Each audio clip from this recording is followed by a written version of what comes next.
everlasting Father, and I wanted to share it to you guys, with you guys tonight. Dear Dad, aka the father I never had. This is from the son you never knew.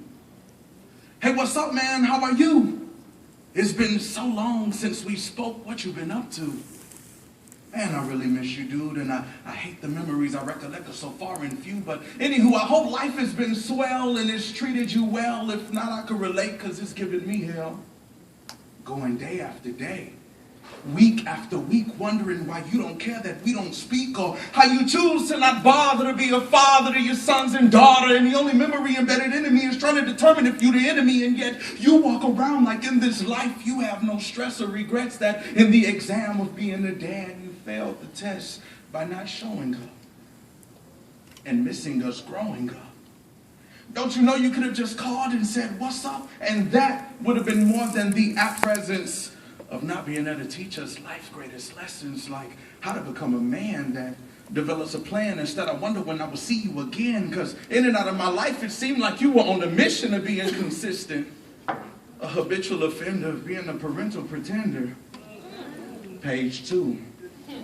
But there's another side of this stereotypical genocide in which when a father doesn't reside in a home, the child doesn't strive, because my son isn't going to grow up in jail or in the streets because of a deficiency in the standards of parenting I didn't keep. And my son isn't going to grow up battered and beaten emotionally because I elected to treat him like you treated me. And my son isn't going to grow up learning his concepts of life from his partners in crime because I failed to realize that sometimes you don't lose a dime to just spend some time.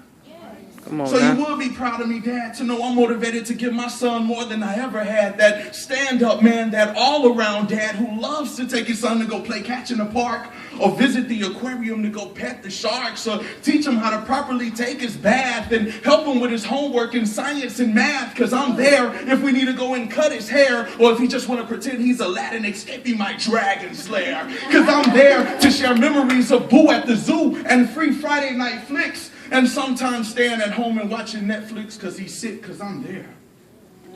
So I do thank you, Dad. Because of you, one thing I've learned to ration is that this role isn't complicated like the subtraction of fractions, and the only difference between being a dad and a father are your actions.